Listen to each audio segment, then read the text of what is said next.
I now call this workshop of the Bryan Independent School District to order.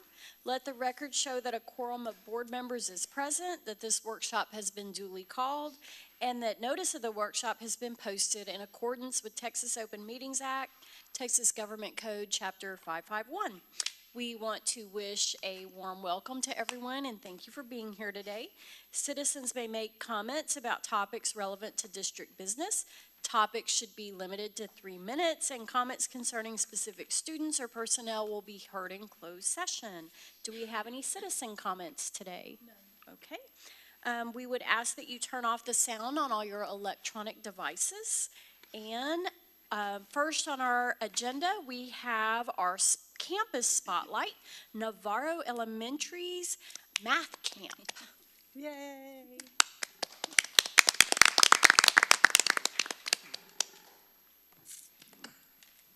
Got the girl squad this morning.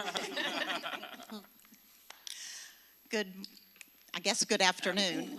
I'm Kathy Riley. I am the principal at Navarro, and I have brought 4 amazing third graders to come talk to you about what they're doing in class and after school.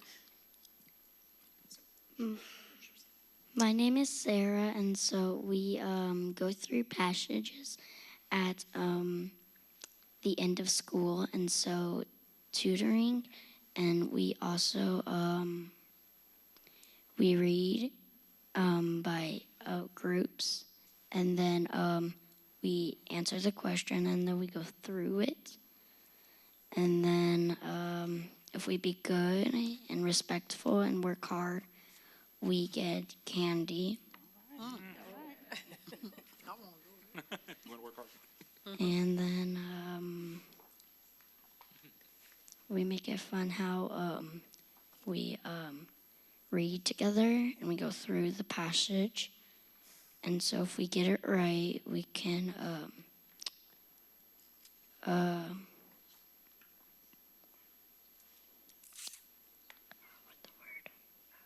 we get something like a prize. And so we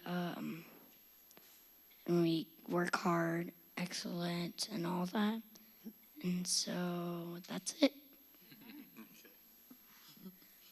My name is Mallory, and what I like about tutorials is that the C plan do reflect, because for the C you can draw a picture from your mind, and from the plan you get to do equations, and for the do you could do whatever strategies you want, and for the reflect you can write it in your own words, and it's easier for me to plan what I'm gonna do. Hi, my name is Peyton, and I like cubing in math because you can underline important words, and you can cross out the words you don't need. My name is Ava, and the reason that I like math is because you can multiply, divide, add, and subtract. And my favorite is number lines because it's hard for me, but as I go, it gets easier and easier.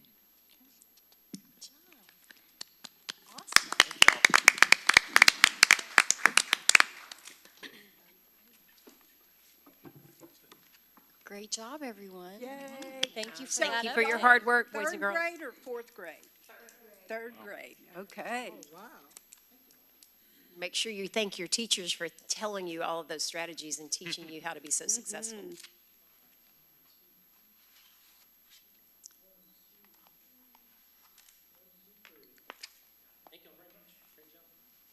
You sure have some pretty girls in your school. And smart. Great job, team. Smart, too. All right, we will now hear one of our standing committee updates. Dr. Davis will provide the executive board committee. Yes, thank you. So on March 28th, the executive board met myself, Dr. Harlan, and Mrs. Benford, and the staff that were present were Mrs. Carabine, Dr. Ybarra, Mr. Besaw, as well as Mrs. Lee. The topics we discussed were school enrollment, legislative priorities, of course, and the board operating procedures. For school enrollment, much of the administration updated us on the district's current enrollment, their projected enrollment, and of course, academies, hoping that this information or this data will help balance enrollment as campus administrators create master schedules for the new school year. Regarding the board operating procedures, we discussed those procedures as it relates to board policies, of course, and the legislative priorities were reviewed in this meeting as well. And the board assistant will coordinate dates and times with the rest of the board so we can get an update on the legislative priorities. That's it. And that last part, that's in relation to some mandatory training that we have to do as board members about legislative updates. So next we have some information items. We'll start with the teacher incentive allotment update. Dr. Ibarra. Thank you. So I just want to touch base briefly with the board this afternoon on some updates regarding the teacher incentive allotment. As we know, we passed that first critical, or that last critical milestone with the data test in February, and we have our designated teachers through our local designation system.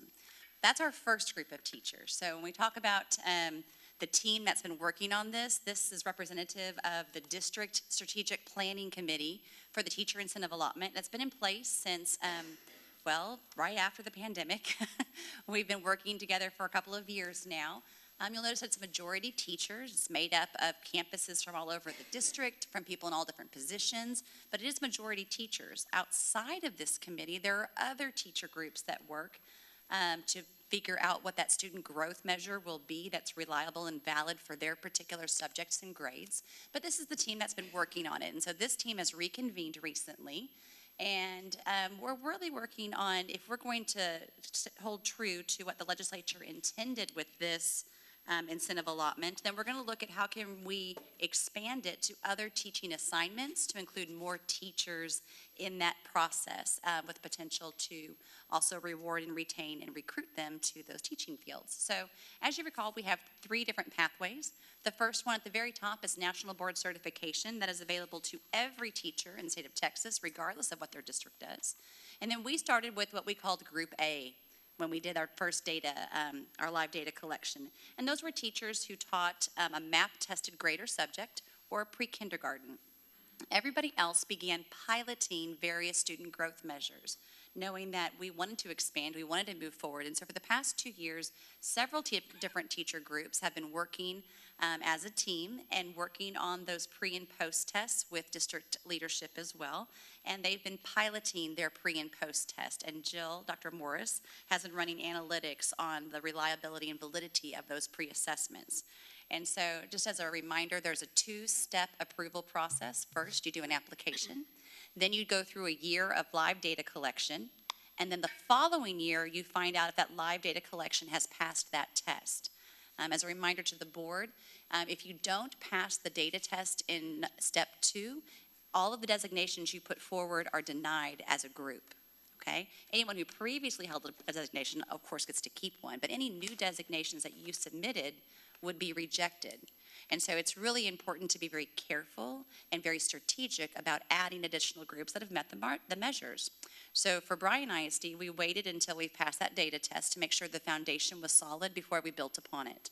Thankfully, our foundation was solid, and we did pass that data test. And so now we're ready to look at the expansion of those teacher groups to include others who've been piloting for 2 years, and we feel like are ready to include in that application. So TEA's timeline means that this April, we need to submit that application for expansion to other grade levels. So wanted to give you some updates on what that's looking like for those other teaching assignments. So that the teams that have been working on this are looking at a couple of different things. What is their student growth measure? Is it reliable and valid? The The entire group so far has relied on pre-test, post-test. There are a couple of other growth measure options out there. They have not been as successful across the state in meeting that second data test. And so most of our teacher groups have anchored in with the pre-test, post-test. The difference being sometimes those are externally created pre-test, post-test, MAP. Sometimes they're internally created, whether through release exams, AP test banks, those sorts of things. And so we've been working with a number of different combinations of that. We also look at the pilot data. Do we have the data from a pre-test, post-test for at least 1 year, preferably 2, so that we can set those growth targets and see if that data is holding true to all of the tests that it will have to go through when it goes through the approval process. And then finally, what do the teachers think about it? Do the teachers feel like the test is indicative of the course that they teach? Does it cover the standards they teach? And is it proving to be a measure that's beneficial to them in their instruction in terms of moving all students forward? So that's kind of what we look for. The process begins with teachers, where we go back to the teacher group. We work with them on developing that pre-test, post-test. They go through that process. We come in back to the Strategic Planning Committee for TIA, and they present how it's going. We also go to the district leadership team, all the campus principals and directors, and we present how it's going. And we get feedback from all of them, and we refine that process. We've done that for 2 years now, so that cycle just keeps going back and forth until we get to a more condensed view of what we feel like is going to be solid in terms of adding to the application. So here's where we stand at this time. We have a number of different groups that we do feel like are ready to enter that application and then go into live data collection next school year. And so right now, CTE uses an external pre-test, post-test from Precision Exams. So the test bank is deep. The teachers have been piloting it for 2 years, and it is solid. Teachers want to be included, and they've done all of the work to get there. So we feel like that one is good to include in the application and move forward with. You'll see that world language, we're saying partially. They have an external pre-test, post-test through Avant, which is a quality assessment, but we feel like there might be some refinement there in which types of assessments we are utilizing from Avant. And so the teachers there have asked to hold for another year, pilot 1 more year, and then look at consideration possibly next school year, just to ensure that that is indicative of the courses that they teach. Some of our high school science, number of our programs in high school science, one of them in particular, biology, will be included in the MAP assessment this year. It will be nationally normed. We've been taking it, but it hasn't been nationally normed until this coming year. So that'll be one that can easily be added. The others are doing internally created pre-test, post-test. Dr. Morris has run all of the statistics on it and shows that the questions are both reliable and valid, and we're seeing the good correlation in terms of the strength of that data set. So we recommend including that in the application. Junior ROTC began this year with how could we look at a reliable and valid student growth measure. Unfortunately, we're still looking for other aspects that represent the course, the full dynamics of their course. They have one for the ROTC fitness test, but it's not indicative of the entire scope of the standards covered in the course. And so we're still working with them. We're going to continue to pilot and look at other districts as well. Our special education self-contained classrooms for some of our highest needs students are very individualized. There really isn't a pre-test, post-test, externally created anything that you create that would be specific to the individualized educational plan and goals for those students. So we are continuing to look at that, but it is an area that I think other districts have also struggled with. They're looking at student learning objectives. It can place an undue demand of teacher and administrative staff time and oversight when you create student growth measures that are individually normed or set for each individual student. And so the complexities of that are significant, but the teachers are committed to working forward on what that might look like. We look at high school mathematics. Number of our teachers are included in Algebra 1, Geometry, and Algebra 2 already through the MAP assessment, but looking at expanding it to some of those higher level math courses, and you can probably imagine those math teachers have already run their own analytics on it, and they know if the questions are reliable and valid, and they are. Those are internally created, but with external sources, meaning we're pulling from AP exams, we're pulling from state assessments from prior years, those sorts of things. AVID, we're not there yet. It's a new course developed. There aren't a lot of others out there who have been able to create a reliable and valid student growth measure on Avid, but we are talking to those districts and seeking a partnership with them, perhaps, if they would share and let us purchase perhaps their pre-test, post-test. So just looking at what we might be able to do for them. Fine arts, across the state, this has been a struggle. Most have gone to portfolios. Some have not passed that second data test under the portfolio system, and it is labor intensive for our teachers. Many already do portfolios, but to the extent we're talking about here, it would require second raters and be incredibly labor intensive. But good news on the horizon is apparently there are some assessment making companies out there that realize Texas is trying to do this, and they've developed an externally created pre-test, post-test aligned to our state standards that we're currently investigating. So on the horizon, we might be ready to enter a pilot year where we practice for a year next year with fine arts areas, and then possibly move forward in the subsequent years depending on how the data comes out. PE, also a struggle across the state. You can do the physical education test, FitnessGram, but a lot of times what we're finding is that the teachers aren't sure that that would be appropriate for students and that it would be reliable and valid, but it is something we're looking at and things that we're considering for moving that group of teachers forward as well. And then finally, just again, this is a brief high-level overview. Social studies, right now we see a couple of grades and subjects in social studies that we feel like are ready to include. We don't know that the teachers necessarily, we need to go back and circle with them and have clarification with them to make sure that we're all on the same page with moving them forward.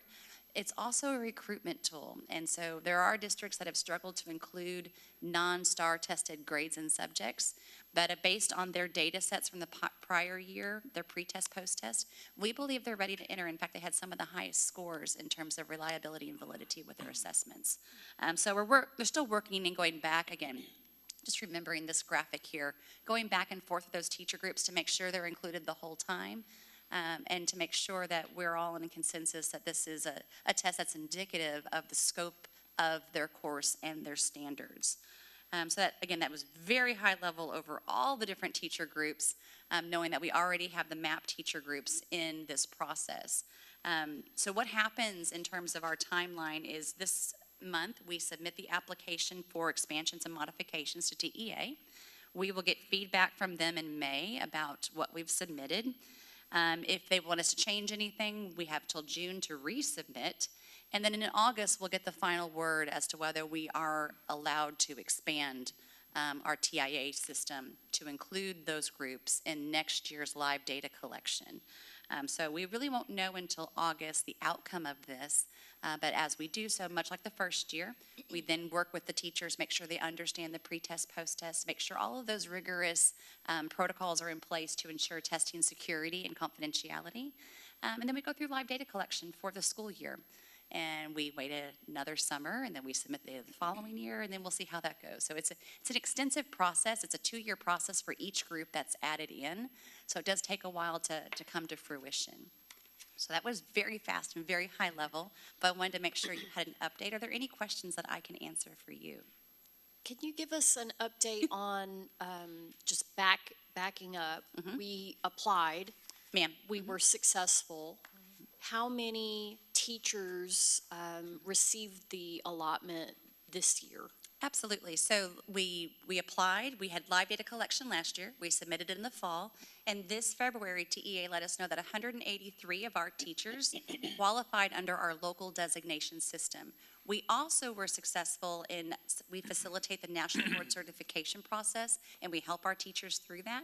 We had one that got her certification this January, and we hired one. So we actually have 185 designated teachers in the district at this point. Those teachers receive their notifications this spring, and then at the end of April, we'll find out what those allotments are across the state, and in June, those teachers will all receive a lump sum payout for their designation levels. What was the, I'm sorry, who gives the thumbs up or thumbs down on whether this is an adequate method of determining student growth, or was that something to do with Texas Tech, or where is it? Yes, sir. So the Texas Education Agency has contracted with Texas Tech University to run the analytics for the state and create those data tests. And I think we talked about this a little bit, but when we got that approval, one of our questions was, okay, well, how good was our approval? What was our score, and what was the passing required to get approval? And unfortunately, they don't have a set passing standard for approving a data system.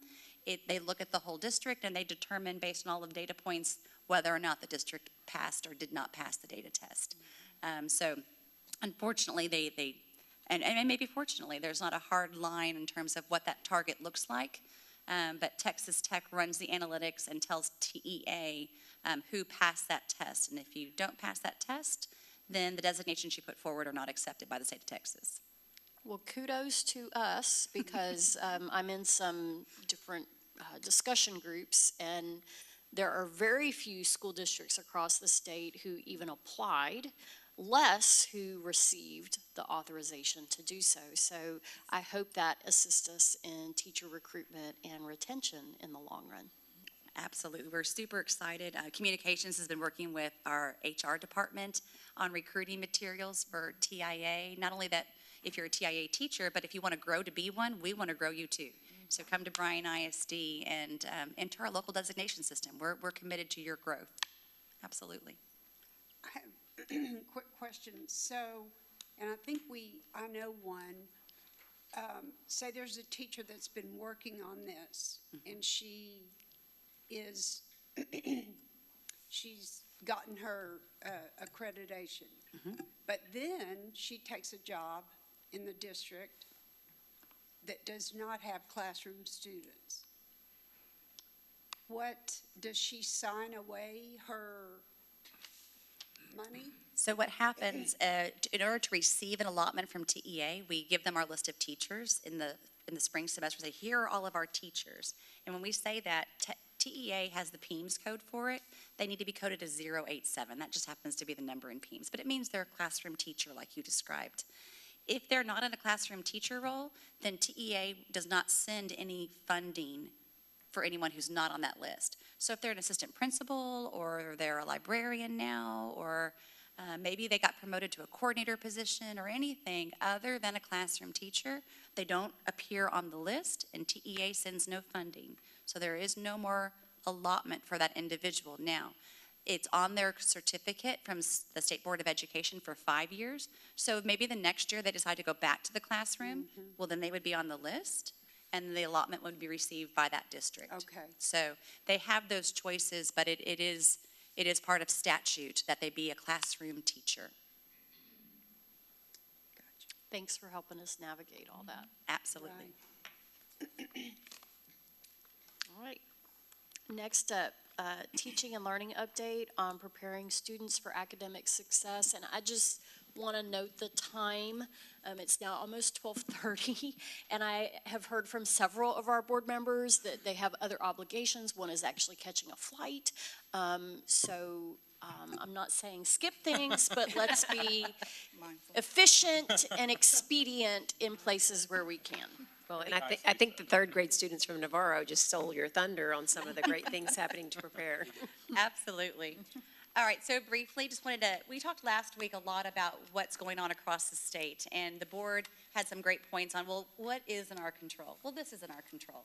When we look at how we support students, we look at the data that's provided to us through MAP assessments, district-based assessments, and all other anecdotal information that teachers collect. And based on that, we look at every single student, and we say, how far can we move the student in the time that we have with them, and what are they ready to learn next? So it doesn't matter if you're struggling or achieving or just middle of the road, we are committed to growing each student a year at a time. To do that, we have a tremendous team over here at the district level and as well as the campus level that focuses on what those materials look like that are standards-based and that are specific to what we're seeing in the data sets across the district. So we start looking at what materials can we create and provide to the teachers so that they can spend their time intervening with students rather than creating individual materials and basically everyone doing their own on their own. What can we do to crowdsource and support as many teachers as possible so they can get to the student classroom and work with students directly? Our school leadership team is here to kind of talk about what that looks like at the campus level. Okay, so I'm going to start us off. So after spring benchmark testing this year, principals got together with their leadership teams and, of course, the teachers and their instructional coaches, and they have each created a plan based on their student data. CNI staff have met with every grade level teacher that's tested, and they have created what they call math and reading sprints, which are just resources, materials that teachers can use during this time. Each student has an individual folder based on their data, based on the skills that they have not mastered, or if they've just slightly mastered and they want to move up. So each student has their own folder, and the teachers are reteaching those skills that students did not master. They're celebrating student successes. So, and the kids are motivated. A kiddo might pass a lesson that they're working on, and the teacher will ring a bell and just say, so-and-so, let's celebrate so-and-so, they've passed a lesson. Instruction is being differentiated and extended based on student need. They're doing tutoring before school, after school, during the school day at times. Some campuses are doing Saturday school. There's a campus doing Thrilling Thursdays, so they're keeping them after school Thursday and working. Campuses have an intervention block that they're targeting specific skills. It's all hands on deck at this time, so not just the teachers and tutors, but also we have our ICs are in classrooms working with groups, as well as many of our principals are pulling groups at this time, and APs. But our students are motivated because they're seeing success, which is really, really exciting. So we were already doing this before we found out about the lack of communication from TEA for STAR, and we can use this to know or think about those. That's yay. Yes, correct. We need to really proclaim this from the mountaintop about how we're going to be able to get kids ready for next year before we get those test results. Yes, and we're meeting their needs, and what we're seeing also is very individualized tutoring. They're looking at their data, and the kids are even goal setting, and they're having those celebrations when they meet their goals, and there's conversations not only with the student but with the parents as well. And then, as Ms. Montoya said, we do have our ICs not only pushing into the classrooms, they're also pulling out, providing interventions. Yeah, it's happening at all levels, including the high school. You'll see after and before school tutoring. Anytime they can find time, they're going to be pulling kids. You'll see it built into the school day as well, really and truly from the beginning of the year. There could be intervention classes that they're layering on top of what they're already getting. So what you're going to find is at any point during the day, they're looking to maximize that. And so as my group has said, it's intentional, it's very strategic. And it's not just happening, it's been happening all year. And so I would even say from the high school's perspective and the middle school's perspective, they're bringing the kids in just like they've talked about at the elementary and intermediate. The kids are very aware. They know not only what they've scored and what they need to get to, and they know the different levels and maybe what they're strongest in and what their area of attack. And so by including them in that, it gives them a ownership, and so in some cases where it may feel overwhelming, or maybe they've had past experiences maybe that haven't been as successful as they've wanted to. This allows them to show the growth. This allows them to be a part of it. And so where maybe as they feel overwhelmed or defeated, if they're included in it, then that doesn't necessarily exist. And so there's a lot of psychosocial motivation as well as academics that you have to employ at this time of year. This is like what Mark was talking about last week, that the MAT scores and the other scores are so much more important to us at this time. And now that we have these benchmarks and these portfolios to work with, we've got something organized and tangible, and the kids already know it. And so I feel so much better this time, this meeting, than I did this time last meeting, as far as needing Tums or Rolaids. Well, I agree that with what Ruthie just said because of that, and what Mark said last week. Mention the word MAP scores. Is that really an appropriate term? Because I know they're measuring progress, right? Yes, sir. But I don't know. I'm just not being critical here. I'm just asking a question. Sure. Do they actually give a score, or they just basically map the amount of progress that students They make, actually no do matter where both. they are? The students get both an achievement score as well as a growth score. So when you look at the national norm, what national norm for third grade, what does that look like? And are you above that? Are you at that? Or are you just shy of it? And it maps out in terms of achievement and what your skills are and what your understandings are, where you land in that range. It also shows how much did you grow since the last test. So it does two things, an achievement score as well as a growth score. Okay, and the national norm is what? What is that? What are they? It's specific to each grade level and each subject. It's called, they call it a RIT score, but they get an actual score. It's a scale score, and that's how they determine what that descriptor is, above national, at national, or below. Okay, so it should be a credible source of Yes, that. sir. Okay, good. And I would even say, Mr. McCall made a point that obviously we're sort of new to this game, and it's been interesting to watch sort of the evolution of the use of it, and the staff as well as the students understanding what those scores mean and how to use them. Because initially when you see it, you're like, well, I don't understand what this is. And as the test changes, it's not the same test, obviously, for all the kids. And so it progressively, changes. And so it's been an awakening, if I could use that word, to try to understand how to use it. And it's really been, I think, a blessing for them to see it, to know how to include it, know how to use it. And it is that same individualized. So knowing that not everybody's going to be at the same place or in the same path, being able to differentiate that becomes really, really powerful at this time of year. Information is power. Yay, thank you. Thing is, we have to remind everybody there's good information and bad information, and we're getting some bad information from the state. Well, I wasn't going to go there today. I was trying to stay positive, but we actually have a item on our agenda to address that in a little bit. So thanks for bringing that up. All right, next we're moving to our consent agenda.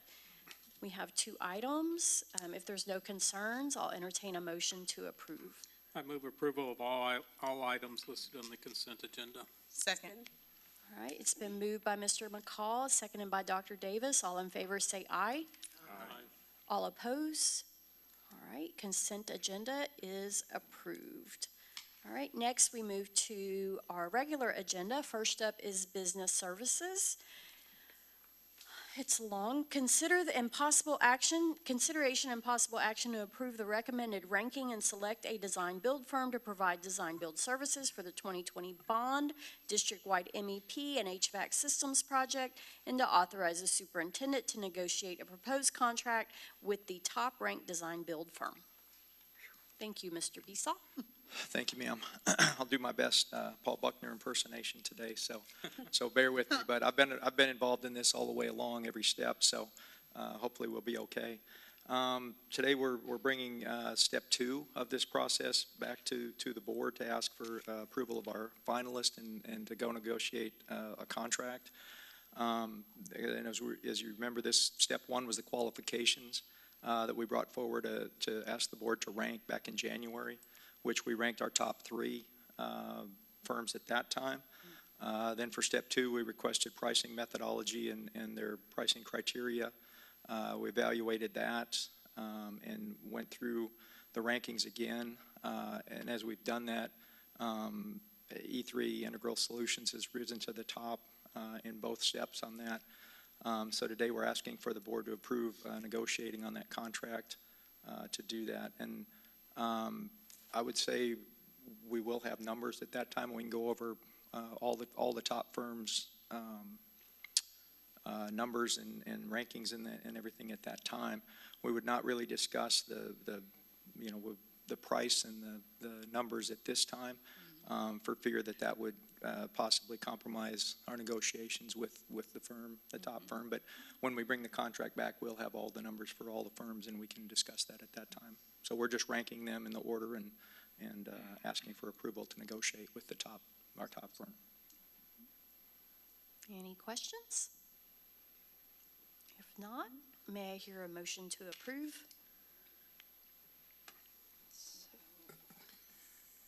I move that the board approve the proposed ranking and select E3 Integral Solutions as a design build firm for the 2020 bond district-wide MEP and HVAC system project, and authorize the superintendent to negotiate and provide the board with a proposed contract with the design build firm for board consideration and possible action. Second. All right, it's been moved by Mr. McCall, seconded by Ms. Binford.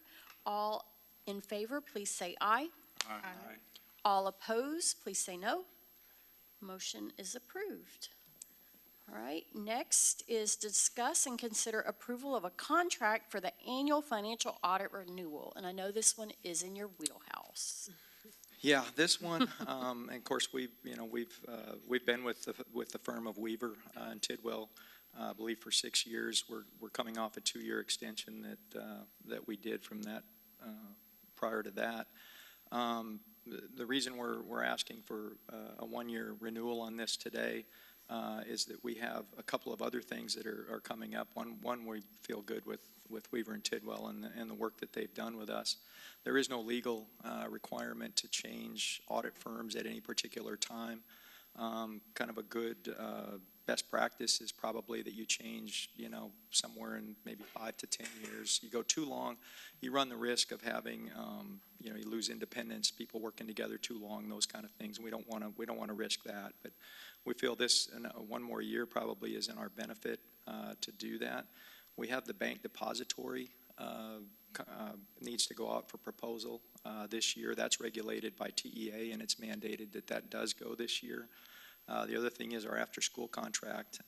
We have no renewal options on that left, so that will have to go out for proposal as well. And to avoid having all 3 of those go for proposal in the same year, we're asking to extend the auditors for 1 more year.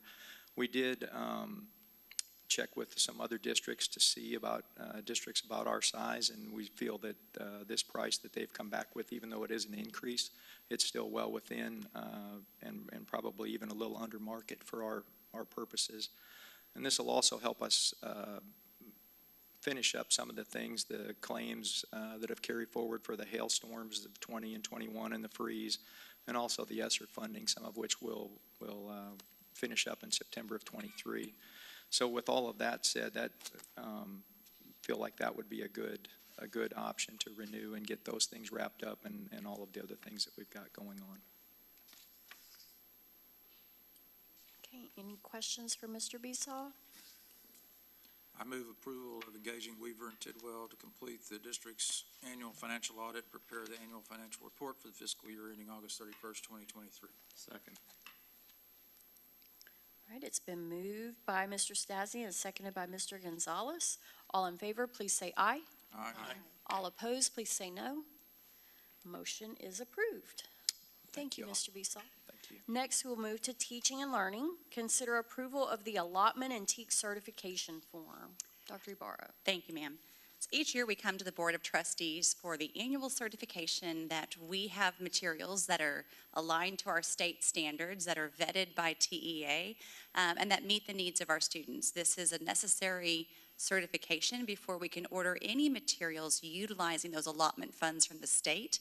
Remember, these are those funds that we said that we're having to fund gap year purchases for this year. So right now there are not funds in said allotment, but we're hopeful that the state legislature is going to fund that allotment a little more heftily than they had in the prior legislative session.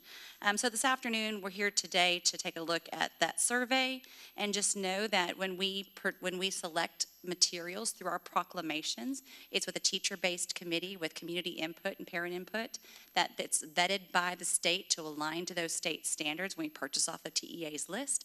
And then anything that we purchase must be aligned to our state standards to meet the needs of our students. So that is what this survey is all about. It is an annual requirement to do so. I just want to emphasize one thing that you said, because we hear misinformation in the world sometimes, and that is that in Texas public schools, the curriculum that we teach in our classrooms is curriculum that has not only been authorized by the state of Texas, approved through committees at the state of Texas, and then adopted by our local teachers as they might consider a couple of different items that all were approved by the state of Texas. Yes. So just want to emphasize that as a point that you did mention. We but may focus on go tight missed. alignment to those standards at all times. Yes. Any questions? And I have looked at this form. It's a very lengthy form. Yes, ma'am, it is. It's a new fund survey. It came out a few years ago. I move approval of the TEAC certification 2023-24 form and survey as presented. Second. It's been moved by Ms. Waller and seconded by Dr. Davis. All in favor, please say aye. Aye. All opposed, please say no. All right, motion is approved. Thank you. It says just the president and secretary sign it, so they're the only ones that get in trouble if this is wrong. Right? That's why I back at 100%. I'm good with it. Read and signed, yes. Okay, next we are moving into governance, and we did have some discussion at our last meeting, which was, feels like a long time ago. It was actually just last Monday.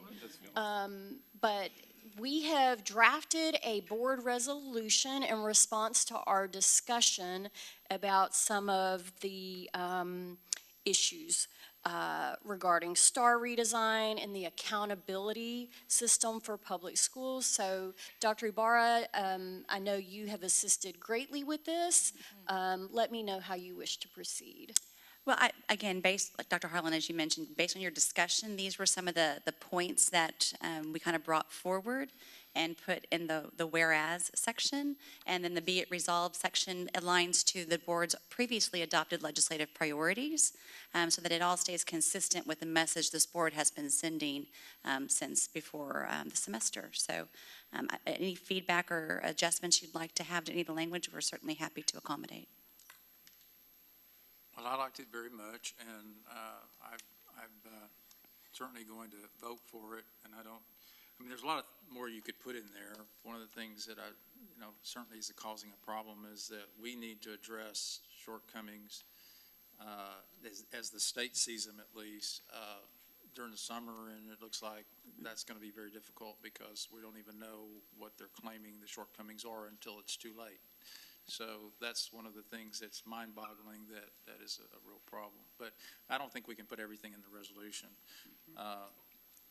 And I can say this now or say it later, I'll go ahead and say it now, is that I think we pass this, and then the next step is to get this to, they don't have to read it, of course, but I think we need to get it to not only Casal and Rainey, but Schwartner and the governor and the lieutenant governor and the key committee chairs in the House and the Senate, and make sure that our voice is actually out there. Well, as I said, they don't have to listen, but we at least need to make sure we get it out there. And of course, the media. I certainly want the media to hopefully recognize what we stand for, and anybody else that y'all can think of, because that's what this is about. Is we need to take a stand on this. So having said all that, I move that the board adopt the resolution regarding STAR redesign and the accountability system for public schools as presented. Second. Everybody. Everyone. Okay. Thank you, Mr. Stasny. Appreciate you moved that, and everyone seconded it. I believe I heard all the voices there. Also, just wanted to add that part of our discussion at our executive meeting was that it's not enough just for us to have a resolution and put that into the world.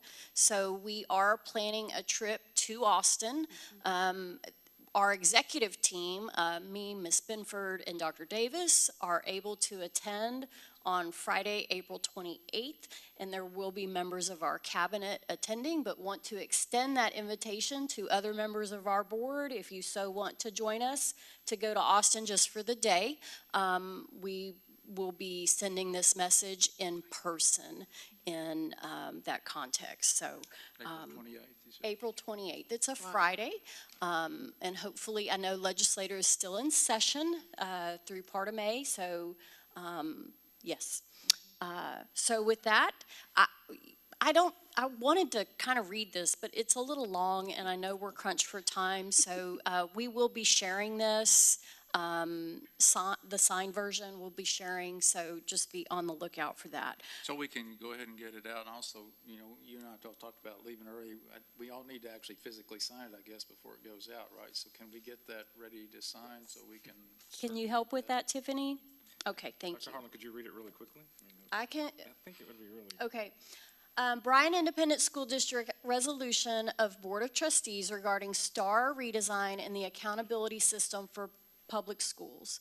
Whereas the 86th Texas legislature passed House Bill 3906, which authorized the redesign of the state of Texas assessments of academic readiness, and whereas the Texas Education Agency has made vast changes to the content, structure, and administration of the state assessments, including limiting multiple choice questions to 75% of test questions, the addition of technology-enhanced question types for all grade levels and subjects, the addition of short constructed written responses in all subject areas and tested grade levels, shifting to evidence-based writing samples for the first time, and all students will now be required to take the online administration of the assessments, and whereas the Texas Education Agency's proposed A through F accountability refresh is scheduled for the 2023 accountability ratings, and whereas the Texas Education Agency's A through F refresh overview and summary states that ratings from 2022 and 2023 cannot be compared side by side, and that, quote, it is possible that a campus with an A in 2022 may improve in 2023 and yet receive a B, end quote. And whereas in the 2022 accountability ratings, the College Career of Military Readiness cut score to receive an A in the domain was a 60, and for 2023 will now be an 88. This results in a 47% increase in 1 year applied to students who graduated in 2022 and who are no longer enrolled. And whereas there is a state and national teacher workforce shortage, and the vast changes implemented by the STAR redesign and the A through F accountability refresh have been cited as reasons for teachers leaving the profession. It is therefore resolved that the Bryan ISD Board of Trustees calls on the Texas legislature to institute a hold harmless year for 2023 accountability, and resolved that the Bryan ISD Board of Trustees ask that the Texas Education Agency maintain the 2022 College Career and Military Readiness cut scores, and resolve that the Bryan ISD Board of Trustees urges the Texas legislature to limit state assessment programs to those required to meet federal ESSA requirements and reduce the time students spend taking state tests, and resolve that the Bryan ISD Board of Trustees implores the Texas legislature to replace the A through F system for public schools with one that honors the complex work of educators throughout the state.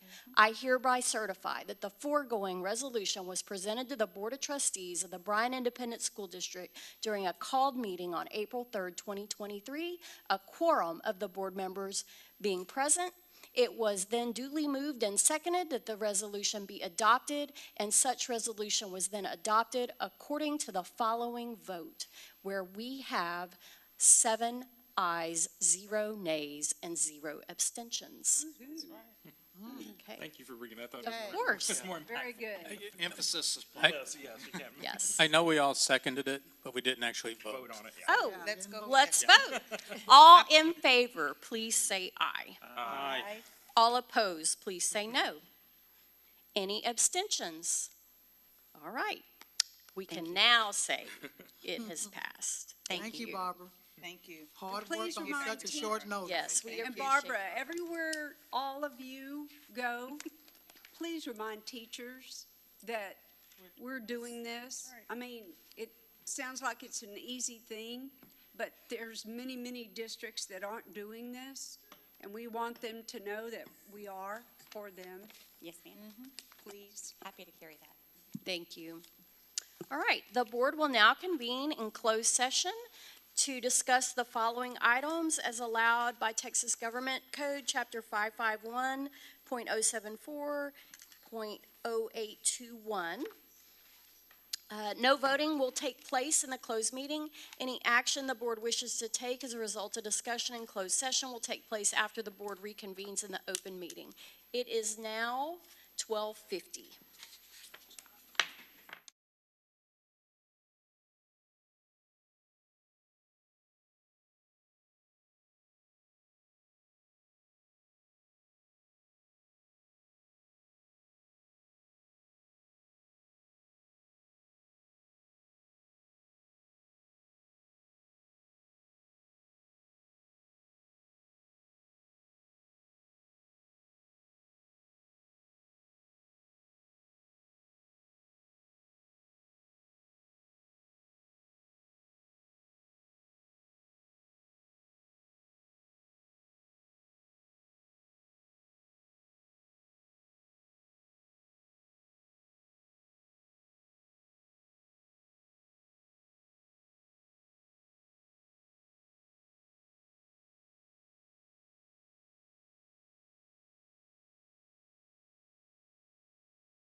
Was taken in closed session.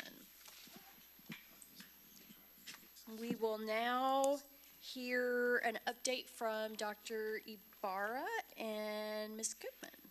Thank you, Dr. Harlan. Just briefly wanted to touch base with the Board of Trustees and give you some updates on how school boundary implementation is going. We're going to provide some information on student transfers, also take a look at Aspire applications, and just give you an overall update. Just remembering as we started this process with the board as well as the community, the purpose was to prepare a school boundary for Sadbury. Again, philosophically, the bond was passed on limiting the enrollment at the intermediate level to 600 to 800 students per school to the extent that that was possible, and then redistributing the students based on that. Also looking at our elementary campuses and balancing enrollment, looking at the capacity of the school and how we're utilizing it, just so that we're able to provide the best services possible to all of our students. So we went through that whole process, and in January, the board approved the following minor adjustments to school boundaries, and those are well on their way to implementation.